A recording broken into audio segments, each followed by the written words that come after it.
Prepare yourself for a journey through war and adventure. Follow Fitzroy Maclean as he takes you to the guerrilla battlefields of Yugoslavia. These are his words. Let's begin. We were to travel by truck as far as Arzano. After we had gone a very short distance, it became evident that our driver did not know the way. This was disturbing, for the situation was still extremely fluid, and no one seemed very certain of the exact extent of the enemy's advance. The next village we entered at full speed turned out to be still occupied by Italians. With the exception of the colonel at Livno, they were the first I had seen since the capitulation, and for a moment, the sight of their grey-green uniforms, so long the mark of an enemy, took me by surprise. Then they flocked forward, clenching their fists in the communist salute, and I remembered that we were among friends or, at any rate, co-belligerents. I talked to several of them while the driver once again asked for directions. They were the usual friendly peasants whose chief concern was to get out of Yugoslavia, with its unpleasant memories, and back to La Moma in Italy. I felt somehow that, despite the heroic echoes of their name, the Garibaldi Brigade, which the partisans were trying to form, would not be an unqualified success from a military point of view. They had clearly not enjoyed fighting for the Germans, and the prospect of now fighting against them filled them with alarm and despondency. Meanwhile, the nature of the country through which we were passing had begun to change. The grey rocks and crags of Dalmatia were gradually taking the place of the wooded hills and green valleys of Bosnia. Everywhere there were traces of the recent fighting. The bridges were down and scattered along the road, and in the stony fields were burnt-out tanks and armored cars with German, Italian, and Croat markings. Towards evening, after a good deal of casting about, we came to Arzano, a few tiny whitewashed houses clinging to the side of a hill. Across the valley, dark against the setting sun, rose the first of the ranges of hills, which lay between us and the coast. We were made welcome by the local brigade commander and his political commissar, two hilarious characters with heavy moustaches, almost indistinguishable one from the other. Brigade headquarters was sitting down to their evening meal. We pulled out our mess tins, they were filled with stew and black bread, and a bottle of Rokia was opened. While we were eating, we explained who we were, what we were doing, and broached the subject of our onward journey. To my relief, the brigade commander seemed to take it as a matter of course that people with urgent business to transact should slip through the German lines at night. For the greater part of the way, he said, it was simply a question of knowing the lay of the land and dodging German patrols.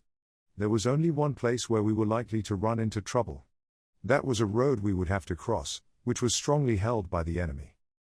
We produced our map. He gave us, in some detail, an account of the latest fighting, and a plan was made without further ado. We would be given 24 men who would act as guides and escort during the first part of the march. When we reached the road, they would cause a diversion while we slipped across. Thereafter, we would make our way by ourselves to a house in a certain village, where we would find reliable men who would put us on the right road to the coast. This seemed a good plan in the best Fenimore Cooper tradition, and before we set out, a good many healths were drunk to the success of our venture. Then some songs were sung, plaintive Dalmatian folk songs, rousing partisan marching songs, bitter communist political songs, and, in our special honor, Tipperary in Serbo-Croat by an old gentleman who remembered, rather dimly, hearing it sung on the Salonika front in 1917. The last chorus was still ringing out as our little party wound down the hillside in the gathering dusk. From the west, where the daylight was dying away behind the hills for which we were making, came the flash and boom of some fairly large guns. The fighting was flaring up again. At first, our way lay through the cultivated land of the valley. Then we started climbing, still through muddy fields, up the long slope opposite. At the top, we had our first halt. We had been going for about 3 hours, and from now onwards we would have to march as silently as possible.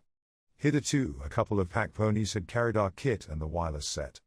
Now, to avoid making more noise than was essential, we sent these back and divided the load among the members of our own party.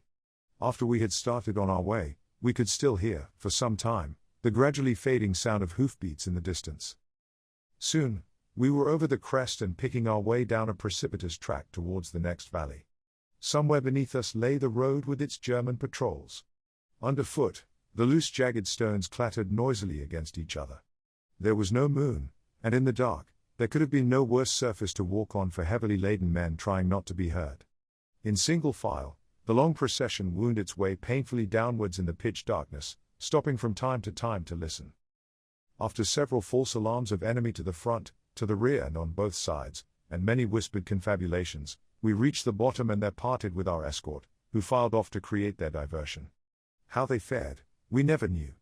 After some time had elapsed, there were noises from which those of us who remained concluded that the attention of the enemy was fully engaged elsewhere, and, taking advantage of the opportunity thus offered us, slipped down to the road and crossed its broad white dusty surface. Once we were all safely on the other side, we mustered our diminished force and continued on our way, this time through dense bushes and scrub. All of a sudden, a new obstacle blocked the way, a fast-flowing river, too wide and too deep to be fordable. By now, we had been marching for 6 or 7 hours over rough country in the dark, and we were glad to sit down while someone was sent to look for a means of getting across. However, waiting was a cold business, and we were not sorry when, half an hour later, our scout returned to say that further downstream there was an old man who would put us across on a raft. The raft, when we got to it, was a minute, flimsy affair, not much larger than a big soapbox, on which there was barely room for one passenger besides the aged ferryman, who, grumbling to himself as he went, propelled it across the rapid current with vigorous but erratic strokes of his pole. Eventually, after a series of individual journeys, each of which landed the passenger, soaked to the skin, at a different point on the opposite bank, we were all across. We bid farewell to the boatman, still grumbling to himself in the darkness, and set out to look for our next target, the village where we were to find reliable guides. The need for guides was already beginning to make itself felt. We had not gone far when there was the usual hoarse whisper of enemy. As usual, we all stopped dead in our tracks and held our breath, but this time, instead of silence, we heard the unmistakable sound of men making off at full speed through the scrub. This was too much for the partisans. On all sides of me, I could hear the rattle and click of machine pistols and submachine guns being cocked, and I reflected with alarm that, in our present formation, at that moment a rough semicircle, an attempt to shoot it out in the darkness with an unseen and possibly imaginary enemy, besides rousing the entire neighborhood, would almost certainly inflict heavy casualties on our own party. However, more prudent counsels prevailed, and while we inflicted, it is true, no damage on the intruders, we at least succeeded in preserving our anonymity. The incident had convinced me of the advisability of finding our guides as quickly as possible, and then continuing our journey to the coast by the most direct route. Somebody, probably, judging by his behavior, the enemy, now knew where we were, and, if we continued to wander aimlessly about in the dark, would almost certainly come back in force to deal with us. Meacher, who was in charge of navigation, was accordingly summoned, maps and an electric torch were produced, and a more direct route plotted. Then, hoisting our packs back into position, we started once again to pick our way upwards over the ever-shifting scree of the hillside, our feet sliding back half a yard for every yard that we advanced. The village for which we were bound lay on some flat ground at the top of the next range of hills. There were, it appeared, Germans quartered in it. The house we were looking for was a farm on the outskirts of the village. The rest of us lay behind a hedge while one of the partisans went and knocked at the door. For a time, nothing happened. Then the door opened a few inches, and a whispered conversation took place. Clearly, nocturnal visitors were regarded with suspicion.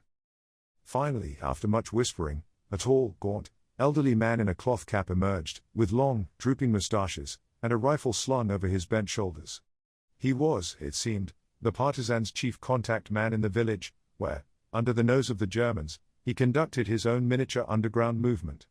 Should the Germans be driven out, he would come into his own and probably become mayor. Meanwhile, he led a clandestine, surreptitious existence, full of nerve-wracking episodes such as this. He took the lead, and we moved silently off. The going, loose, sharp-edged stones, was as bad as ever. After another hour or two of marching, it began to get light. By now, we were out of the danger zone, and our guide turned back to his village. We had only to follow a clearly marked track that plunged downwards into the valley. There was not much further to go, and the knowledge that we were nearing our destination suddenly made us feel tired and sleepy. We plodded along in silence. Dawn, coming up over the hills we had just crossed, was beginning to light the topmost pinnacles of the great range, which rose like a jagged wall on the far side of the valley, the last barrier between us and the sea. As the rays of the rising sun touched them, the mountain tops turned to gold. The mist still lay thick in the valley beneath. We wondered, with an increasing sense of urgency, what, if anything, there would be for breakfast. The country we were now traversing was almost incredibly rugged and desolate. In some places, amid the great whitish-grey boulders, The stones had been cleared away to form tiny patches of cultivated ground, not large enough to merit the name of fields, where the vivid green of the vines contrasted vividly with the drab background of the rocks. Here and there stood the remains of a peasant's cottage, its blackened stones an eloquent reminder of the results of Italian military government. Then, rounding a corner, we came upon a church, with 3 or 4 houses around it, and a group of partisans with Tommy guns standing in the roadway. We had reached WWII, our immediate destination. We asked for brigade headquarters and were taken to an upper room in the priest's house, the largest in the village, where we found the brigade commander, a young man in his early 20s, sitting down to a breakfast of black bread and captured ersatz coffee made from roasted grain. He asked us to join him, and eagerly we did so. It was not the breakfast I would have ordered from choice, but it was very welcome all the same, and was rendered doubly so by a bottle of rakia, which was produced to wash it down. By now, it seemed to us the most natural thing in the world to gulp raw spirits at breakfast. By the time breakfast was over, we felt as if we had known the brigade commander, and the dozen or so other people who had flocked in to watch us eat, all our lives. Each of them had told us his or her life story, and we, in response to a volley of questions, had reciprocated with a great many personal details of an intimate and revealing nature. The brigadier, who in civil life was an electrician's mate and had been one of the first partisans in Dalmatia, could not take his eyes off us. To him, we seemed, as indeed in a sense we were, beings from another world. How, he wanted to know, had we got here? We explained. What did it feel like to be dropped out of an airplane? Had we been sent, or had we come because we wanted to? What were we going to do now that we were here? Might our government send in arms, ammunition, boots, greatcoats, and food? And would some be sent to Dalmatia? It was all we could do to stem the flood of questions and bring the conversation around to our onward journey. This, according to the brigade commander, presented no great difficulty. Standing outside the door, he showed us our route. As far as the river at the bottom of the valley, we could travel in a truck they had captured a few days before. From there onwards, over the last great ridge of Biokovo and down to the sea, we would have to walk, for the next bridge was down and there was no means of getting the truck across. If we left at midday, we should reach the pass over Biokovo at dusk, which would enable us to complete our journey to the sea under cover of darkness. This was advisable, as practically the whole coast was now in German hands, save for the tiny harbour of Podgora, for which we were bound, and where we hoped to find some kind of craft to take us across that night to the island of Korčula. Having thus planned our route, the brigadier next turned his attention to the truck and was soon hard at work at the head of a gang of amateur mechanics. I asked him what was the matter with it, and he answered that it had been shot up by a Henschel the day before. The driver was killed, he added, but the engine was not badly damaged, and we will soon get it right again. He asked us if there was anything we would like to do in the meantime. We said there was. We would like to lie down and go to sleep. When we woke, the sun was high, the truck was ready, and it was time to start. We said goodbye to the electrician turned brigadier. We had only been his guests for a few hours, but I still remember his efficiency, his friendly straightforwardness, and his obvious gift of leadership. He was, it seemed to me, a good man by any standards. I tried afterwards to get news of him, but there was bitter fighting in the coastal area in the months that followed, and it seems likely that he and most of his men were killed. Before we started, someone took a group photograph with a camera taken from a German officer, a copy of which was, much to my surprise, to reach me by a courier months afterwards. Then we climbed into the truck, everybody pushed, and we rattled off down the hill in fine style. The length of the ride hardly justified all the trouble that had been taken to put a vehicle on the road. We had scarcely started when we reached the demolished bridge, and it was time for us to get out again and walk. However, at least our friend the brigadier had been able to assert the claim of his brigade to be regarded as partially mechanized, a great source of prestige among the partisans. Just before we reached the summit of the ridge, we were overtaken by a thunderstorm and torrents of drenching rain, and for a few minutes, we sheltered in a peasant's hut by the roadside, full of smoke and smelling of garlic, like a mountainaire's hut in the Alps. Then the rain stopped as suddenly as it had started, and a few minutes later we reached the top and were looking down on the Adriatic, with the islands in the distance, the jagged outline of their mountains grey-blue against the fading red of the sunset. Neither Micha nor my bodyguard had ever seen the sea before, and so we waited while they accustomed themselves to the idea of so much water. Then the sun sank behind the islands, and we started on our way down.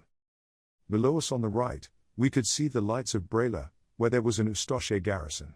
Further to the north, out of sight, lay Split, where the Germans were now firmly established. Immediately to the south, on our left as we descended, was Makarska, also held by the enemy, and beyond it stretched the peninsula of Pelješac, along which German troops from the garrisons at Mostar and Metković were beginning to advance, in preparation, no doubt, for an invasion of the islands. Somewhere in the darkness at our feet lay Baška Voda, still, for the moment, in partisan hands. Once or twice on the way down, we were challenged by partisan patrols, gave the password, and went on. Then, at last, we heard the dogs barking in Baška Voda, were challenged once more, and, passing between high whitewashed walls, found ourselves on a narrow jetty, looking out over a tiny harbour. There was no time to lose if we were to reach Korčula before daylight. While we made a frugal meal off a bottle of Dalmatian wine and a couple of packets of German ship's biscuits, two partisans in bell-bottomed trousers and fishermen's jerseys started work on a fishing smack, fitted with an auxiliary engine, which was to take us across. Soon everything was ready. The storm had cleared the air, and it was a fine night. The wireless set and our kit were put on board, we followed them, I made myself comfortable in the bows with my pack under my head for a pillow, and, with the engine spluttering away merrily in the stern, we set out across the smooth starlit waters of the Adriatic. I have seldom slept better. When I woke, we were some way out, and, looking back, we could see the lights of Makarska and of the other villages along the coast twinkling across the water. All around us, an unexpected and rather startling sight for one waking from a deep sleep, the dazzling white acetylene lights, which the Dalmatians use for fishing, fled and flickered from dozens of little boats. In war as in peace, blackout or no blackout, they continued to make their living in their own way, unmolested by Germans or partisans. I asked our crew whether the Germans made no attempt to keep a check on what was going on. Yes, one of them said, they patrolled these waters regularly, and as he spoke, as if in answer to my question, there came the louder, more regular chugging of a more powerful engine, and a strong searchlight went sweeping over the surface of the sea a mile or two away. The course we followed was, perforce, a roundabout one, in and out among the islands. Once we stopped to drop a message at Sukuraj, on the eastern extremity of the island of Hvar, half of which was held by the partisans, while the other half was occupied by a force of Ustaše, who had landed on it and were digging themselves in. As we approached Sukuraj, one of the crew, muttering signal, started fumbling in the locker and eventually produced a small lantern, which he lit, and then, standing up, waved a couple of times in the direction of the shore. The response was immediate, a shower of machine gun bullets plowed up the water all around us. "Wrong signal," said our partisan gloomily, and waved his lantern 3 times instead of 2. Once again, the machine gun opened up, this time with rather better aim, and I began to wonder whether we had not perhaps struck the wrong part of the island and was signaling to Ustaše. Meanwhile, we had kept on our course and were by now within hailing distance of the shore. "Partisani," we shouted hopefully. To my relief, the sentry did not give us another burst. "Is that you, comrade?" he shouted. I thought it must be, but why did you give the wrong signal? And an argument started that was still in progress when, after delivering our message, we once again put out to sea. Soon, I was asleep again, and when I next woke, the sun was coming up behind the mountains on the mainland, and we were nearing our destination. The wooded hills of Korčula stood out black against the pale sky. As we rounded the point and entered the harbour, the first rays of the rising sun were beginning to fall on the old houses of the port. Picking our way through a motley assortment of fishing vessels, we tied up by some stone steps, which ran down to the water at the base of an ancient circular tower, emblazoned with the Lion of St. Mark, the symbol of former Venetian domination. We had arrived. Although by my watch, Cairo time, Greenwich Mean Time, Central European Time, double British Summer Time, it was only 5 in the morning, a small crowd had soon collected to look at us. It included, I noticed with pleasure, one extremely pretty girl. After the tired, ragged villages of the mainland, the islanders seemed prosperous and well, almost smartly, dressed. The houses too, with their white, yellow, or pink walls and their green shutters, were undamaged and looked bright and inviting in the early sunlight. The sea was blue and clear as glass. The whole place had a holiday air that was most agreeable after our exertions and the austerity of partisan life. Sleepily, we tumbled out of our boat and up the steps, and asked for partisan headquarters. Everybody knew where it was, and everybody came with us to show us the way, chattering merrily to us as we went, For the Dalmatians have something of the cheerful volubility of the Italians they dislike so much. As usual, we were plied with innumerable questions. What was happening on the mainland? Were the Germans going to invade the islands? How were they to defend themselves if they did? Had we met Tito? What was he like? Were we English or American? Had we been to California, where their aunt lived? The Dalmatians are great settlers, or Australia, where they had cousins. Would we take a letter to their father's brother in New Zealand? Did we realize what devils incarnate the Italians were, and how the island had suffered under the occupation? What had we come for? How long were we staying? Were we married? Did we like dancing? Answering some questions and avoiding others, we made our way, followed by an excited, gesticulating crowd that increased in size as we went along, through the winding streets of the town to the old Venetian palace which housed its new rulers. Over the doorway, the Lion of St. Mark stood headless, decapitated by some overzealous partisan, anxious evidently to celebrate the end of Mussolini's rule by destroying the symbol of an earlier period of Italian domination. We went in, through a magnificent colonnade and up a fine Renaissance staircase, at the top of which was a door. We knocked, someone answered, and we entered to find ourselves face to face with a Franciscan friar, who rose to greet us with the clenched fist salute. He was, he said, the chairman of the WWII, the local Soviet.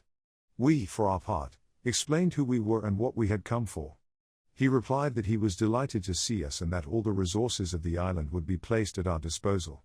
Meanwhile, while we were waiting for a house to be got ready, perhaps we would like to have something to drink. We said we wouldn't mind if we did. He rang and a bottle was brought in, closely followed by a curly-headed youth of about 20, who was introduced as the commander of the garrison, a tall, elegant, Edwardian-looking character with a drooping moustache, who turned out to be his political commissar, and a brisk little man in a white silk shirt and sunglasses who had been skipper of a merchant vessel. Glasses were taken out of a cupboard and filled. The wine, a sunny Dalmatian vintage from the islands, called, with admirable succinctness, Grook, was heady and delicious, and soon we were all engaged in animated conversation. By the time a partisan arrived to announce that our house was ready, we felt that there was hardly anything we did not know about the wartime history of Corcula. We were told of the brutality and licentiousness of the Italians, of the girls who had been seduced, and the hostages who had been taken out and shot.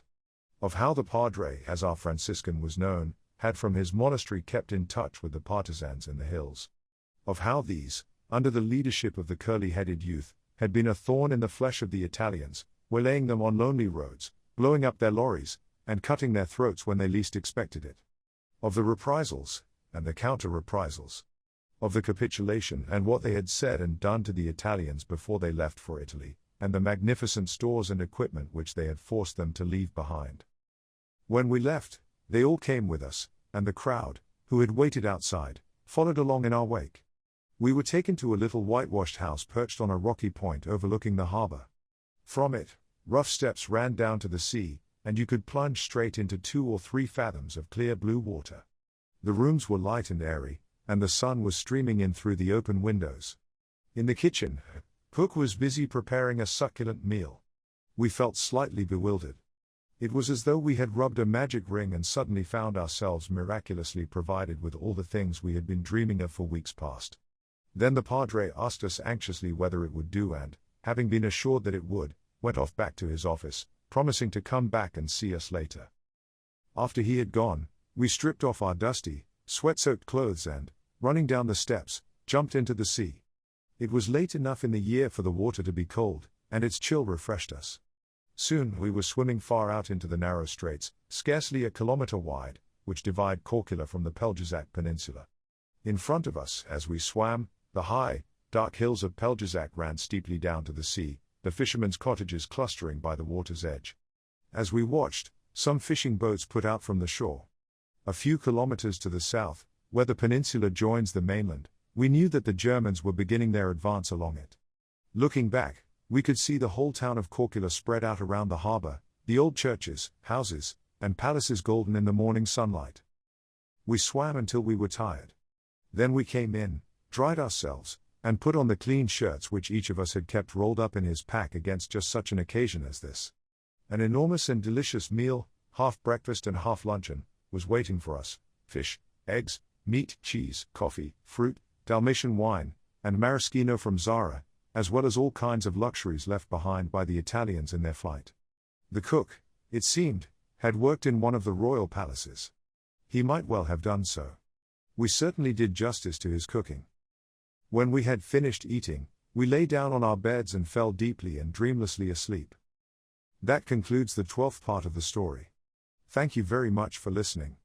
Please subscribe for more episodes and leave a comment.